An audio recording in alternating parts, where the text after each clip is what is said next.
John is in a hospital, unconscious due to an accident. My mother-in-law implored me, tears streaming down her face. While I watched her, my heart remained calm. I see.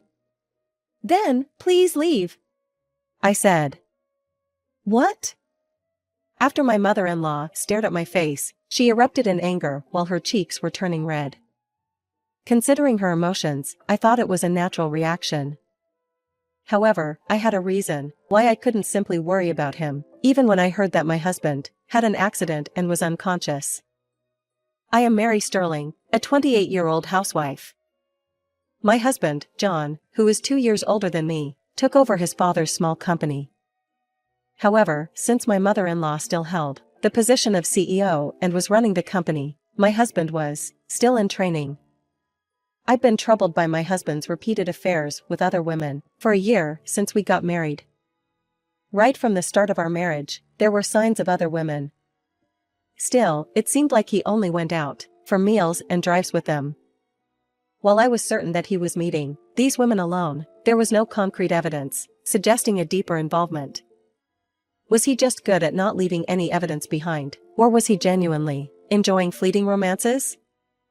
Personally, I thought that meeting women alone was enough to consider it infidelity, but it wasn't necessarily an affair. I couldn't obtain conclusive evidence of adultery. Unable to tolerate his frequent outings with other women, I had even suggested divorce before. If you want to spend time with other women that badly, why don't you become single again? I had said. Come on, I just meet them for work. I didn't think you were that possessive, John responded. Are you saying that I'm being narrow-minded? I asked.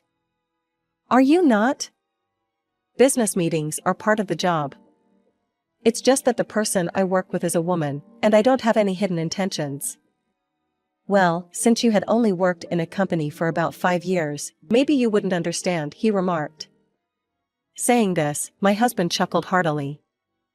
In his smile, I could sense his true feeling. I've given you the title of a president's wife, even though you have little to no experience in the business world.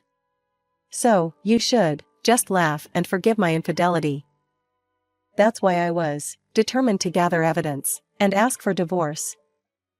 After conducting some research, I found that even if I suspected infidelity and confronted him, it wouldn't often be accepted as evidence of an affair. Additionally, tampering with my husband's phone to investigate could lead to legal issues and would not be admissible as evidence. I pondered over how to handle this situation. One day, perhaps my husband had let his guard down. Since I hadn't been able to obtain evidence, he finally let something slip. I'll be going on a business trip to Toronto for 3 days starting next Friday. Can you take out the suitcase for me? He said. Okay. Do you want me to pack the things you usually take in the suitcase?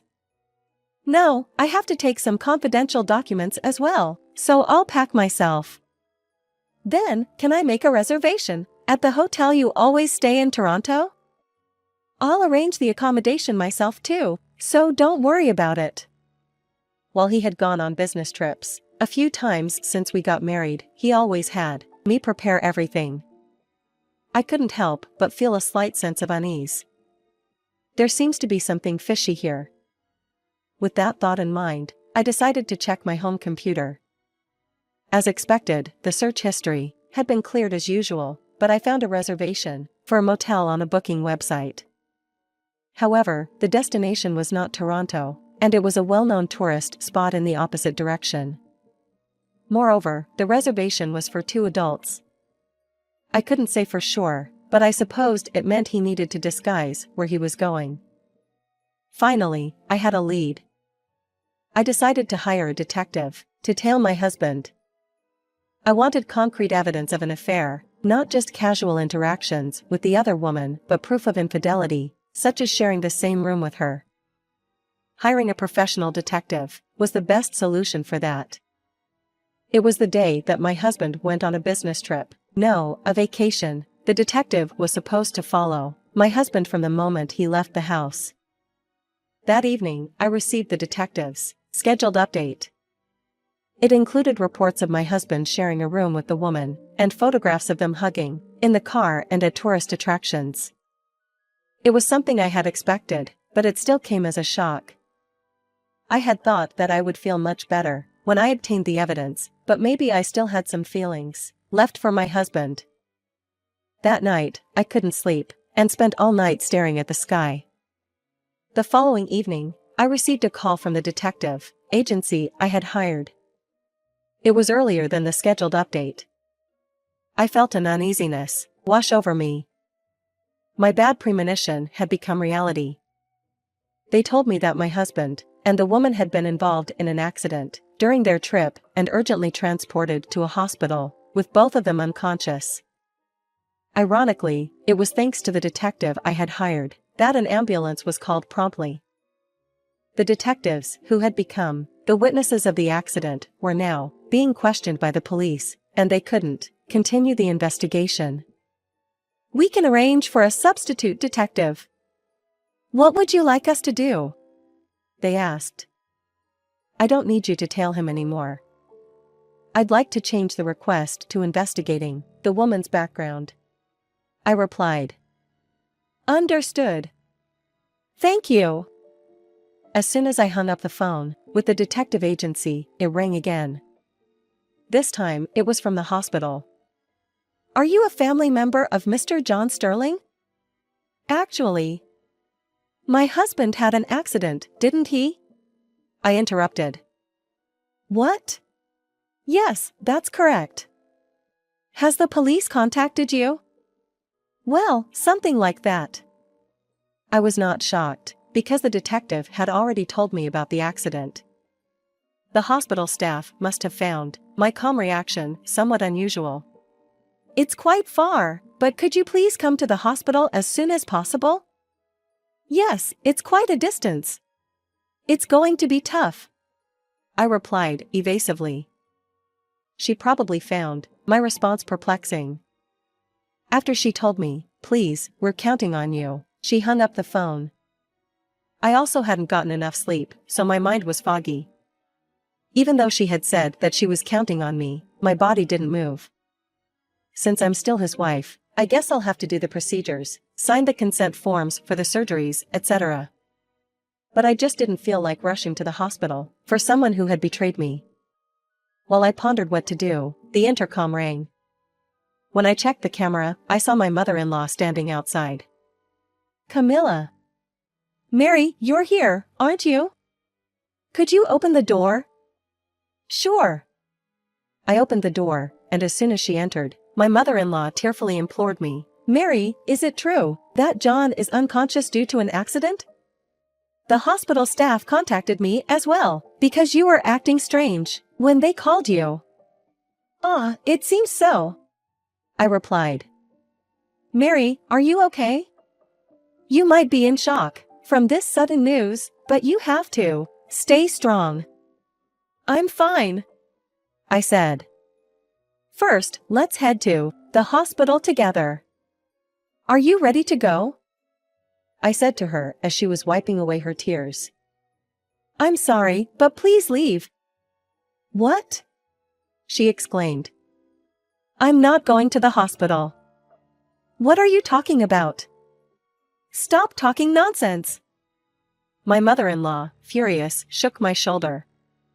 It is no wonder that she acted that way, because her son was taken to the hospital unconscious, yet his wife did not even show any sign of concern. "Yesterday, John told me he was going on a business trip to Toronto." "To Toronto? For a business trip?" "But the place where he was in an accident was, yes. It's a completely different tourist destination, isn't it? You must know that there was no such business trip, right?" "Well, yes," my mother-in-law replied.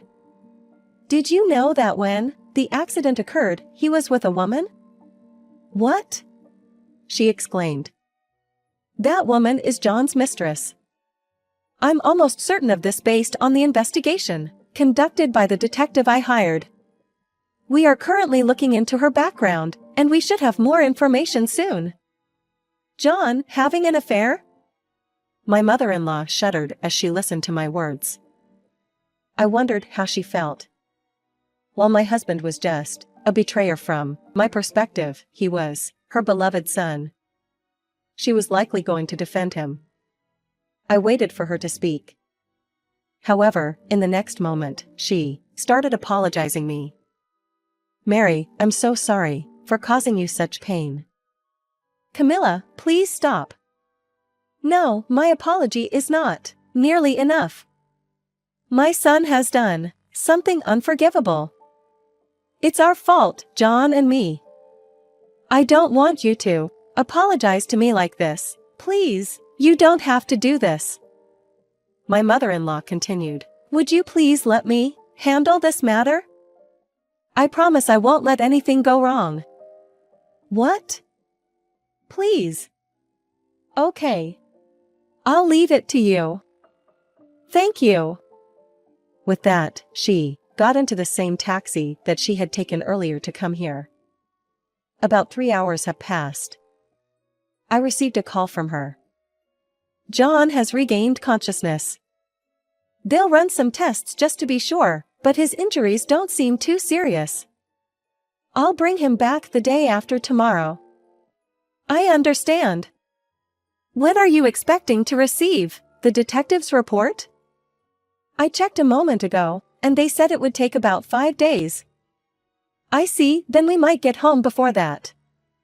I'll keep the promise not to let anything go wrong, so don't worry.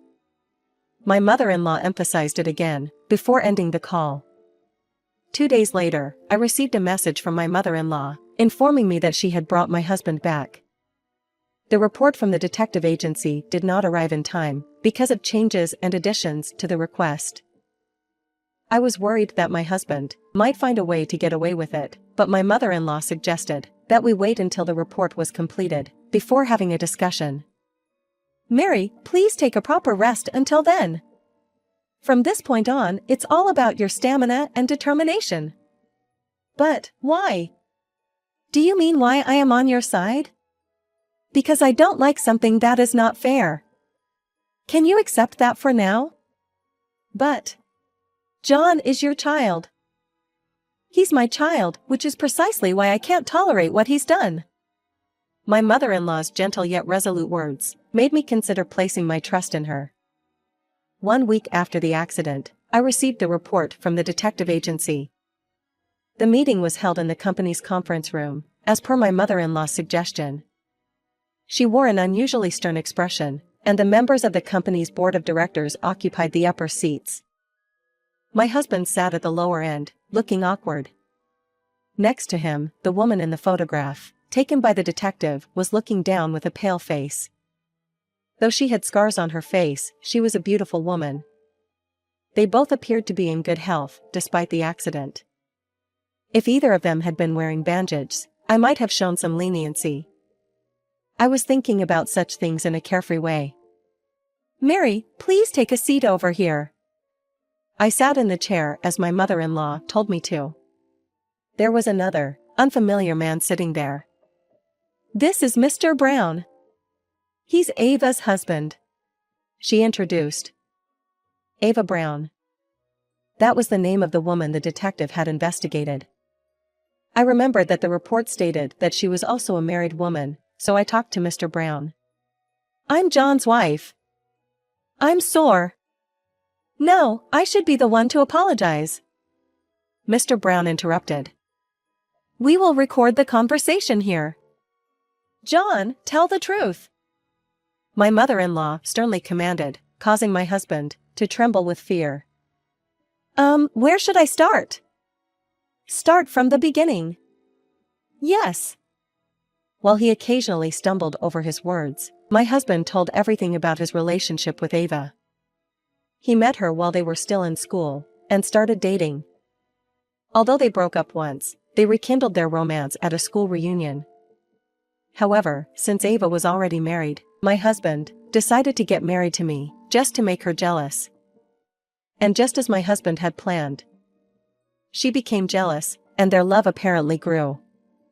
My presence must have been a catalyst for them, or fuel to keep the flames of their relationship burning. It is ridiculous. In order to cover up his relationship with Ava, and to further incite her jealousy, my husband probably met with various women. He was amused that I had been so foolish as not to be able to find out about Ava, his true love, and thought it would be okay to go on a trip for a few days. However, it was their carelessness during this trip that allowed me to obtain solid evidence. And if there truly was divine retribution, the accident during their trip was the cause of everything coming to light. When my husband finished speaking, my mother-in-law exclaimed with an exasperated expression, "You only inherited negative qualities from your father." She glared at my husband and Ava. "So you admit to the affair?" "Yes." "Very well. Your treatment at the company will be discussed and determined at a board meeting, and you will be notified accordingly." "What? Why is this such a big deal?" "It's just an affair. If Mary forgives me, there's no problem, right?" "Why would you think I'd forgive you? Besides, have you forgotten about Mr. Brown?" "Well, that. I have no intention of forgiving you either. I wish I could just tell you to discuss the matter between each couple. But from here on, I'll speak as John's mother." "Mom! You are on my side, right?" "Shut up. No one will be on your side. That's Mary, Mr. Brown, I have also suffered due to my husband's infidelity. I'm familiar with the procedures related to this kind of thing. Let's pursue this without mercy and be thorough." My husband assumed that I wouldn't ask for divorce, since I was a homemaker. However, I had already started working from home, preparing for the divorce. When I told him that I was earning a decent income, he collapsed to his knees in shock. Thanks to the detective's report and my mother-in-law's support, Mr. Brown and I received what we could from my husband and Ava, and the divorce was finalized. My husband was removed from his position as president by the board of directors, and my mother-in-law cut ties with him. By now, he's probably working somewhere else, while people talking behind his back. Ava, too, incurred a significant debt from the alimony payments to us. I heard that she couldn't even stay at her parents' home after the divorce, and she is paying off her debt with a live-in job. My mother-in-law, on the other hand, has been actively thriving, even more so than before, holding the position of president and CEO after my husband had left the company. It's been a few years since we got divorced, but every time I see her, she appears younger.